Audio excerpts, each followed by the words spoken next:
What's up, guys? Steve Holmes here with another drum listen video. Starting off with the obligatory "What's up, guys?" I think is mandatory now for doing any kind of video on the internet. So today we're going to talk about that fill that I was just playing. It's a cool fill. It sounds kind of busy, and it's just single strokes. Okay, over top of 16-note triplets. It's just some kind of semi-tricky accents between the right hand and the left hand. And just going back and forth with the snare drum and the ride cymbal. And that's a phrase I kind of came up with just experimenting with playing 16-note triplets hand to hand. And kind of trying to take advantage of the fact that whenever you're playing a subdivision hand to hand, which means no doubles, then your right hand is always doing half of that subdivision on the downbeat. And your left hand is doing the same half, but displaced by half of that subdivision. So if we're playing 16 notes, then my right hand is playing eighth notes, and my left hand is playing eighth notes, but they're displaced by a 16th note. Same goes for 16-note triplets. With 16-note triplets, you have 6 notes per quarter note. Okay, so if this is your pulse, 1, 2, 3, 4.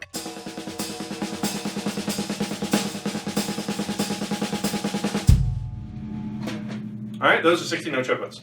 And I was experimenting with just kind of accenting the right hand and trying to, do something with those, right hand eighth note triplets and putting them around the kit. So I guess the first step to getting this going is doing that, playing 16-note triplets and starting to accent the right hand and just put it in between the groove. Play a groove, play that, play a groove, play that. That's how all stuff should be practiced when you're experimenting with a new phrase, a new lick, a new fill, a new idea. Play a groove, play the thing, play a groove, play the thing in 1-bar or 2-bar phrases because that's going to get it ready for a musical context. Okay, that's how you want to play this stuff. Okay, so let's do that. 1, 2.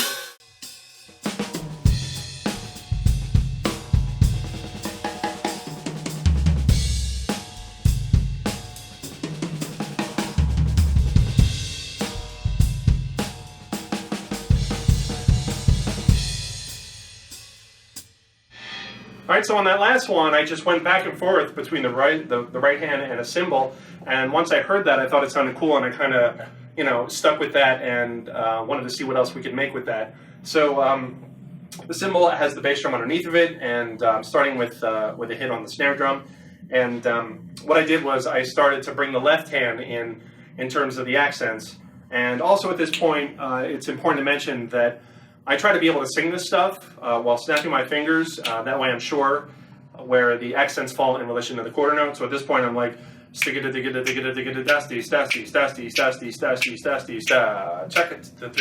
4,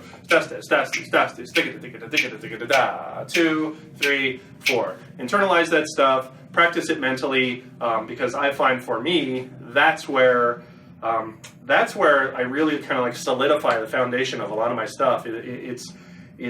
It's not all behind the kit. A lot of it is just like thinking about it, singing it against whatever music I'm listening to, be it the radio or something else. Whatever music is on, I'll try to like sing whatever I'm working on. I'll try to sing it along with that music, and that really helps a lot. Okay, so 16-note triplets, starting to accent the right hand, and then I start to bring in the left hand. So instead of das, it's like das,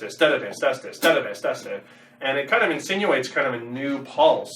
So it's a little bit deceptive, which I like, but I think if you're going to play something that's deceptive, it's important to keep the hi-hat going, so that way any musicians you're with know where the quarter note is, and that just kind of, outputs the pulse from the drum kit while you're doing this thing, okay? So let's bring in the left hand with those accents, okay? 1, 2...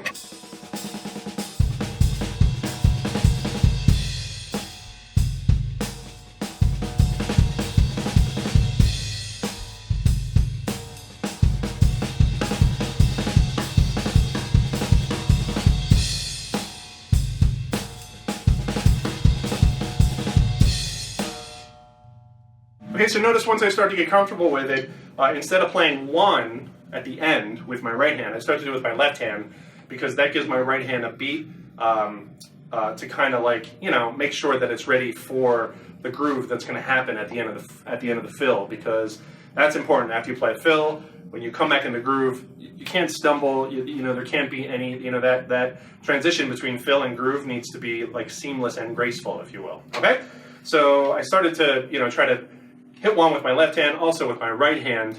That way, you know, you never get fumbled up. You never want to be the guy that's like, oh, I can do this thing, but only this one particular way.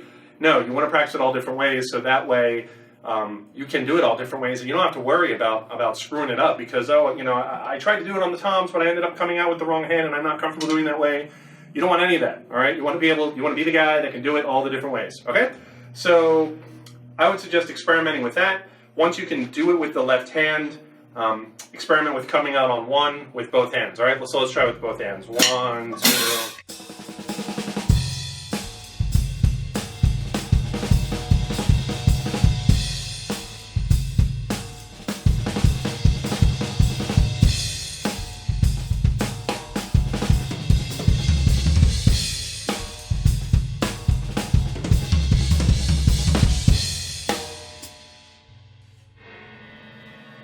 Okay, so at the end there, I started to experiment with putting it on the tom-toms and different cymbals and stuff because that's what's next. Once you start owning something, it's time to start like seeing what else we can do with it, okay? Because you start to feel comfortable doing it, and that's when you know you're ready to move on, is when you're comfortable.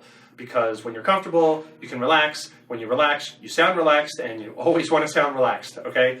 That's why practicing this stuff is so important, and that helps me realize how much I should practice.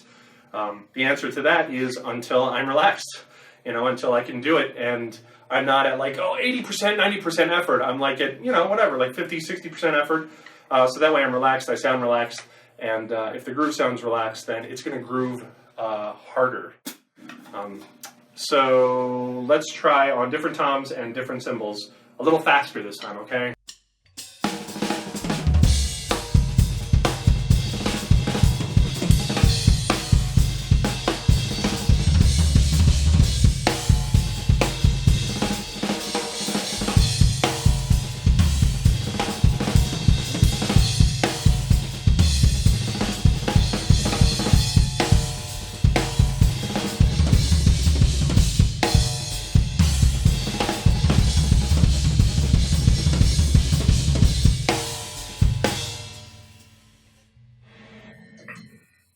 Okay, so once you can do it on toms and different cymbals and you have control of it and the hi-hat is going and you feel comfortable improvising with this, the next step that I like to do when I'm working on a phrase is change the subdivision that the phrase is on to something that's a little slower. So that way it kind of sounds elastic when I'm playing it. So if you're playing on 16-note triplets, then you're playing on 16th notes, and then you go back to 16-note triplets, it starts to sound like you're speeding up and slowing down and has this kind of whoa, kind of elastic thing, which I really like. And I find it challenging to kind of switch those gears while staying inside the quarter note, staying inside 1-2 bar phrases, and just putting it in between grooves. Okay, so let's do that. Let's take the same phrase and let's put it on 16 notes, okay?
Okay, so when I went to 16 notes, I started to place those accents in different ways, like every 5th, 16th note, and kind of grouped it in different, different groupings.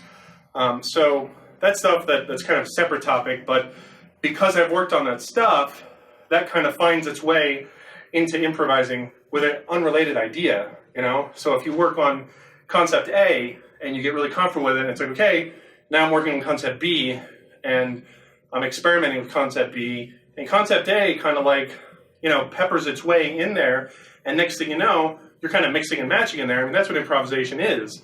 It's, you know, getting comfortable with different things, different concepts, different phrases, and just kind of putting them together based on what you hear in your head. Because that's the finish line, you know, is generating that freedom to play what's in your head. And there's things that initially are in the way of that, like, you know, technique. You know, I have this idea, I physically can't do it, you know, so you practice the physicality of it until that's not a barrier. And it's like, okay, well, I have coordination exercises, you know, I can't do the thing while, you know, say stomping the quarter note with my left foot. And it's like, okay, well, you got to work on that, you know, play simple things and practice kicking the quarter note and never stopping.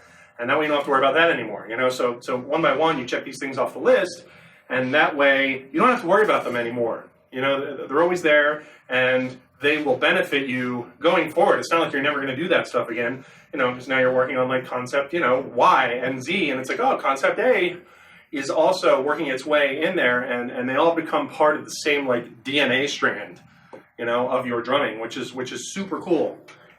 So for me, that's kind of the finish line, although it really never ends, so you never really finish. But that's part of the reason why I do it. You know, it's fun trying to develop that freedom and coming up with cool things and doing them all within the concept, within you know, the quarter note, putting them on the grid, playing them in between grooves. So that's pretty much it. All right, 16-note triplets, hand to hand.